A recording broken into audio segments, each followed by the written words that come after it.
What's going on, everybody? This is Scott and I'm back in action with an epic new video for your entertainment. Get ready to dive into the captivating world of Spider-Verse inspired shader. In this tutorial I will unveil the tricky technique behind recreating the captivating visual style of Spider-Man into the Spider-Verse. You will see how to create an utility node to get the value of light and dark, then use a node network to create highlights, midtones and shadow with their own halftone patterns. Whether you are a beginner looking to enhance your skills or a seasoned pro aiming to refine your shader artistry, this tutorial is made for you. So get relaxed, grab a coffee or a cup of tea and let's roll the intro!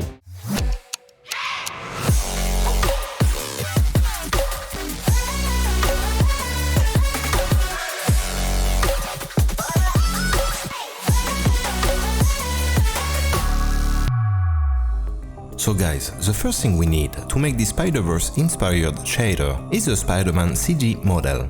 If you are looking for awesome scan 3D models, you've got to check out myminifactory.com.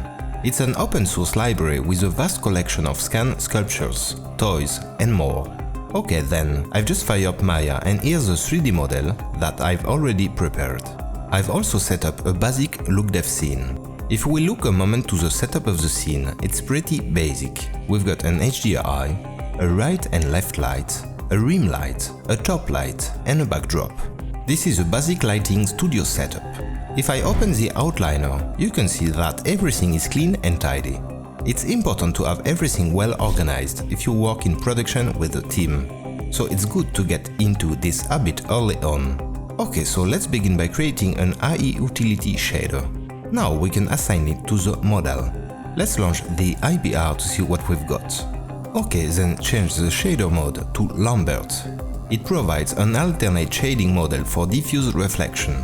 This method reflects light equally in all directions. Like this, it will be easy to extract highlights, midtones and shadows range. So in order to extract the highlights, let's create an IE ramp RGB. Then click and drag and drop the IE utility to the input of the IE ramp RGB in the attribute editor. Change the type to custom. Then plug the out color of the IE ramp RGB to the surface shader. Okay, now let's remap the value to get just the highlights. Click on the ramp and drag the black point to the right. As you can see in the IBR, we've got our highlights. Let's tweak it a bit. Pretty sweet technique. Let's rename the node properly. Let's duplicate the node now and redo the same process for the midtones. Replug the nodes as before. Click on the ramp and make a white area in the center. Let's tweak it a bit. Nice. Let's duplicate the node again and redo the same process for the shadows. Replug the nodes as before. Click on the ramp and make a white area in the left part this time. Sweet. Okay, now we have isolated our highlights, midtones and shadows. These three nodes will serve as masks for our starlight pattern textures, as our patterns will be camera-based oriented to mimic the style in the movie. Let's create a file projection node and select our texture. Let's pick this halftone pattern. Select it and change the color space to raw because it's a grayscale scalar map. Now let's create an IE layer RGBA to merge everything together. Plug the out color to the surface shader, the projection node out color to the input one of the IE layer RGBA, and the IE ramp RGB highlights out color R to mix one of the IE layer RGBA. Let's check in the IBR to see what we've got. Okay, something is not working. Oh yes, I forgot to change the projection attributes. So change the type to perspective and in camera projection attributes, change link to camera to our active camera in the scene. Boom, now it's working fine. Obviously it's way too big. Let's increase the repeat UV value to 3. Pretty nice. Hey you, I know you are watching my video and I know you are not subscribed yet. It's literally so easy, just go down there and boom, press subscribe. So like this video, comment and hit the subscribe button. Now back to the sweet shader. Now let's introduce a base color. Let's rearrange the IE layer RGBA layers. Nice. Now let's do the same process for the midtones. Let's connect the nodes like this. Let's create another file projection node and select our texture. Let's pick this halftone pattern. Select it and change the color space to raw. Plug the projection node out color to the input 2 of eye layer RGBA and the eye ramp RGB mids to the mix 2. Like this, we will focus only on that. Change the camera projection attributes like before.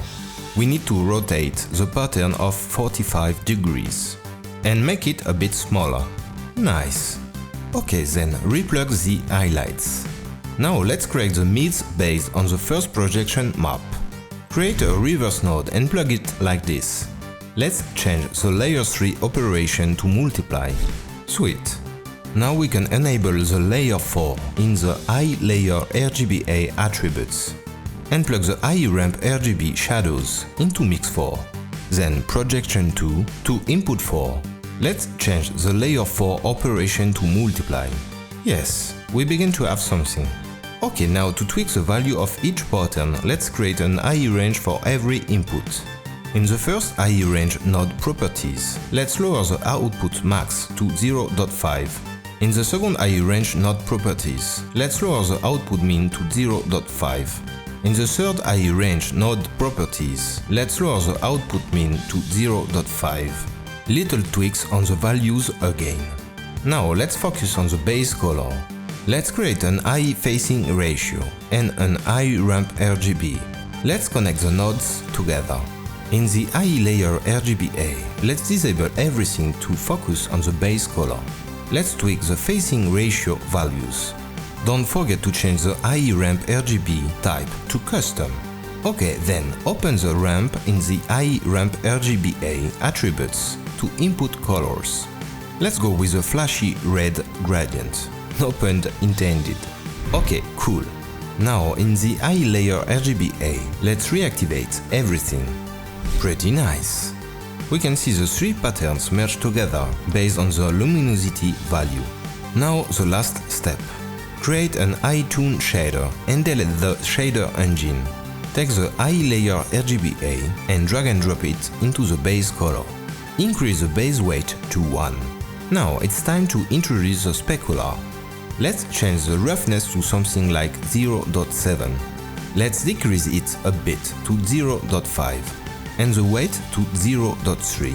Now take the eye layer RGBA again and drag and drop it into the specular color. Let's decrease the specular weight to 0.3. Nice, a pretty interesting result. And boom, the final result. What do you think, guys? This is an intriguing approach for recreating the captivating visual style of Spider-Man into the Spider-Verse. Thank you so much for watching. If you enjoyed the content, you know what to do. Subscribe to my channel for more awesomeness. And I see you guys in the next video.